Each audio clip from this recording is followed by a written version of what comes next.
My name is Anjali Chaturvedi and I'm back with my new video of chapter 3. अभी हम chapter 3 start करेंगे. chapter 3 जिसका नाम है integral aspects of nursing care. सबसे पहले हम इसमें देखेंगे पेन. सबसे ज़्यादा पेशेंट्स को क्या होता है? पेन होता है. क्यों पेन होता है? क्या फैक्टर्स होते हैं? किस टाइप का पेन है? डेफिनेशन, टर्मिनोलॉजी, ठीक है, and physiology, and then pharma आएगी इसके अंडर आपका, जो कि इम्पॉर्टेंट भी है और काफ़ी क्वेश्चंस पूछे भी जाते हैं. ठीक है, so let's start. Universal unpleasant emotional sensory experience that occur in response to actual and potential tissue trauma और इन्फ्लामेशन.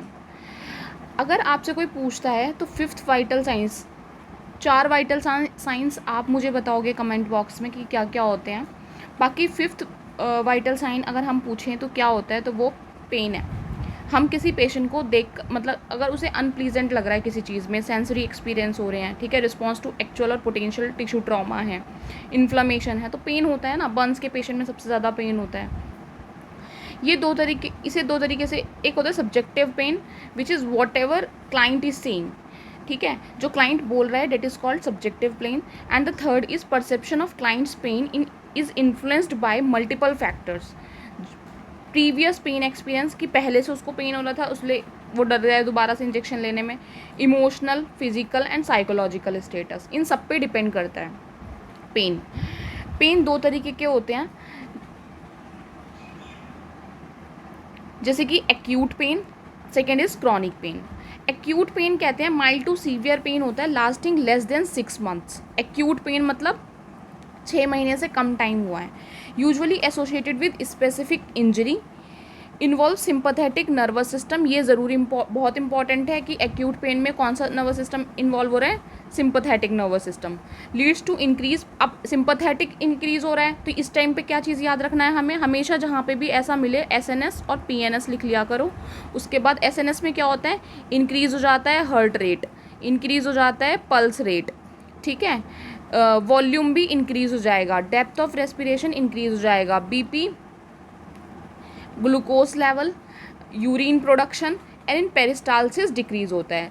सिंपैथेटिक नर्वस सिस्टम हमेशा अपोज करता है किसको, डाइजेस्टिव सिस्टम को. तो डाइजेस्टिव सिस्टम में सब कुछ क्या होगा, डिक्रीज हो जाएगा. बाकी पैरासिम्पैथेटिक नर्वस सिस्टम में जस्ट अपोजिट इंक्रीज हो जाता है. देन इसके बाद आता है chronic pain. Chronic pain mild to severe pain होता है, lasting longer than 6 month. 6 month से ज़्यादा रहेगा ये. इसमें क्या इन्वॉल्व होता है, इसमें इन्वॉल्व होता है आपका पैरासिम्पैथेटिक नर्वस सिस्टम. क्लाइंट में not exhibit sign and symptoms, हो सकता है कि क्लाइंट को ना हो एसोसिएटेड विद एक्यूट पेन, कि एक्यूट पेन से जो रिलेटेड होते हैं वो ना हो, मे लीड टू डिप्रेशन, जिसके कारण क्रॉनिक पेन है कैंसर पेशेंट्स में होता है, डिप्रेशन हो जाता है और फंक्शनल डिक्रीज हो जाता है फंक्शनल स्टेटस. पेन की वजह से कोई काम थोड़ी कर पाएगा. नेक्स्ट जो टर्मिनोलॉजी यूज़ करते हैं हम पेन में, वो आता है pain threshold. Minimum amount of stimulus required to cause sensation of pain, कि कितना मिनिमम चाहिए जिससे उसे पेन सेंसेशन हो. पेन टॉलरेंस, कि कितना मैक्सिमम लेवल वो टॉलरेट कर पाता है. रेफर्ड पेन कहते हैं pain experienced in an area different from site of tissue trauma, कि टिश्यू ट्रॉमा तो आपको पैर में है लेकिन पेन आपको सर में हो रहा है, ठीक है, इसे बोलते हैं. या फिर सबसे ज़्यादा है कि गॉल स्टोन की जब हम सर्जरी कराते हैं तो हमें लेफ़्ट मतलब गॉल स्टोन की एब्डोमेन की जगह कहाँ पर दर्द होता है, राइट शोल्डर में दर्द होता है. किसके कारण होता है, मेनली CO2 के कारण होता है, जो कि जब हम लैप्रोकोली या कोई भी करते हैं तो उसमें जो CO2 डालते हैं पेट एब्डोमेन में, उसके कारण हमारे राइट शोल्डर में दर्द होता है, ठीक है. फिर आता है इंट्रैक्टेबल पेन. इंट्रैक्टेबल पेन क्या होता है, pain not relieved by conventional treatment, कि भाई टीवी देख लिया, चल लिए, घूम लिए, फिर लिए, कन्वेंशनल जो घर में घरेलू चीज़ें हैं उन सबको कर लिया लेकिन पेन ठीक नहीं हो रहा. न्यूरोपैथिक पेन कैसे होता है, जैसे न्यूरोलॉजिकल डिस्टर्बेंस के कारण होता है. Not associated with tissue damage नहीं होता है, नर्व्स की वजह से होता है, जैसे कि बर्न्स पेशेंट में होता है, नर्व इंजरी हो जाती है तो उनमें ज़्यादा पेन होता है, ठीक है. उसके बाद आता है फैंटम पेन होता है, जैसे कि एम्पुटेटेड पेशेंट है, उसका पैर निकाल दिया लेकिन उसको फील हो रहा है कि वहाँ पे पैर है, ठीक है, और उसको ऐसा लग रहा है कि नहीं यार, मतलब एक्सपीरियंस करते हैं वो मिसिंग बॉडी पार्ट्स की वजह से, है ना, कि मेरा तो पैर कट गया, ये उन्हें ऐसा फील हो रहा है, ठीक है, उस टाइम पे जो दर्द होता है उसे फैंटम पेन बोलते हैं। देन आता है रेडिएटिंग पेन। रेडिएटिंग पेन कैसे कहते हैं, जैसे कि हार्ट फेलियर या फिर हार्ट अटैक है तो कार्डियक अरेस्ट में क्या होता है कि रेडिएट करता है वो, ठीक है, लेफ्ट वो चेस्ट की साइड से लेफ्ट हैंड की साइड को रेडिएट करेगा।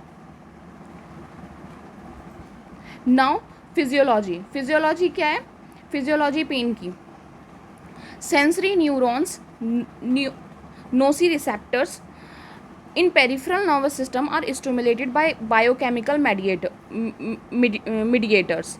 बायोकेमिकल मीडिएटर्स कौन से हैं, ब्रेडिकाइनिन, ये याद रखना है, VIP है ये, ठीक है, ब्रेडिकाइनिन।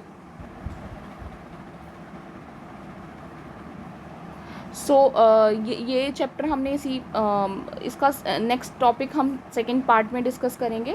अभी के लिए इतना ही, और अगर आपको कोई भी क्वेरी हो तो आप कमेंट बॉक्स में पूछ सकते हैं, ठीक है। अगर आपको ये मेरी वीडियो अच्छी लगी हो तो प्लीज़ लाइक एंड सब्सक्राइब करें, चैनल को शेयर करें अपने फ्रेंड्स के साथ, और मेरी नेक्स्ट वीडियो का इंतज़ार करें। Thank you, have a nice day.